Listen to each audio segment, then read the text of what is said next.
പാലക്കാട് ഷൊർണൂർ നഗരസഭയുടെ വഴിയുടെ വിശ്രമ കേന്ദ്ര നിർമ്മാണത്തിൽ വൻ അഴിമതിയെന്ന ബിജെപി. ടേക്ക് എ ബ്രേക്ക് പദ്ധതിയുടെ നിയമാവലിയിൽ പറയുന്ന ഒരു മാനദണ്ഡവും പാലിക്കാതെയാണ് കെട്ടിടം നിർമ്മിച്ചിരിക്കുന്നത്. വളരെ പരിചയസമ്പന്നരായ എഞ്ചിനീയർമാർ നഗരസഭയിലുള്ള സമയത്ത് പുറത്തുനിന്നുള്ള കൺസൾട്ടൻസിക്ക് നിർമ്മാണ ചുമതല നൽകിയെന്നും ബിജെപി ആരോപിച്ചു. ഷൊർണൂർ നഗരസഭ കേന്ദ്ര ധനകാര്യ കമ്മീഷൻ ടൈഡ് ഗ്രാന്റായ 52.68 ലക്ഷം രൂപ ഉപയോഗിച്ച് ഭാരതപ്പുഴ കൊച്ചിൻ പാലത്തിന് സമീപം നിർമ്മിച്ച ടേക്ക് എ ബ്രേക്ക് വഴിയുടെ വിശ്രമ കേന്ദ്ര നിർമ്മാണത്തിലാണ് വൻ അഴിമതി നടന്നതായി ആരോപണം ഉയർന്നിരിക്കുന്നത്.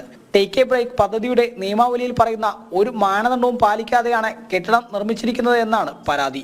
ഇഷ്ടിക കട്ടകൾ കൊണ്ടോ സിമന്റ് കട്ടകൾ കൊണ്ടോ അല്ല കെട്ടിടത്തിന്റെ നിർമ്മാണം. വളരെ പരിചയസമ്പന്നരായ എഞ്ചിനീയർമാർ നഗരസഭയിൽ ഉണ്ടെന്നിരിക്കെ പുറത്തുനിന്നുള്ള കൺസൾട്ടൻസിക്ക് നിർമ്മാണ ചുമതല നൽകിയതിലും ദുരൂഹതയുണ്ടെന്ന് ബിജെപി ആരോപിച്ചു. നമ്മുടെ ഷൊർണൂർ മുനിസിപ്പാലിറ്റിയിൽ 52.68 ലക്ഷം രൂപ ചെലവഴിച്ച് നിർമ്മിച്ചിട്ടുള്ള ടേക്ക് എ ബ്രേക്ക് എന്ന പദ്ധതി വൻ പരാജയമാണ് എന്ന് മാത്രമല്ല വലിയ അഴിമതിയാണ് നടന്നിട്ടുള്ളത്. യാതൊരു ദീർഘവീക്ഷണവും ഇല്ലാതെയാണ് നിർമ്മാണം പൂർത്തീകരിച്ചിട്ടുള്ളത്. അതിൻ്റെ മറ്റൊരു നിലയിലേക്ക് ഒരു രണ്ടാം നില ഉണ്ടാക്കിയെടുക്കാൻ വേണ്ടി സാധിക്കാത്ത നിലയിലാണ് അതിൻ്റെ പ്രവർത്തനം നടത്തിയിട്ടുള്ളത്. 1400 ചതുരശ്ര അടി വിസ്തീർണമുള്ള കെട്ടിടം പരിപൂർണമായും ഷീറ്റ് മറച്ചുകൊണ്ടാണ് നിർമ്മിച്ചിരിക്കുന്നത്. മേൽക്കൂര നിർമ്മാണവും മറ്റ് അടച്ചുറപ്പ് നിർമ്മാണവും ചേർന്നാൽ വകയിരുത്തിയ തുകയുടെ പകുതി പോലും ആകില്ല എന്നും അതിനാൽ ഈ കെട്ടിട നിർമ്മാണത്തിലെ അഴിമതിക്ക് കൂട്ടുനിന്നിട്ടുള്ള എല്ലാവരെയും നിയമത്തിന്റെ മുന്നിൽ കൊണ്ടുവരണമെന്നും ബിജെപി ആവശ്യപ്പെട്ടു.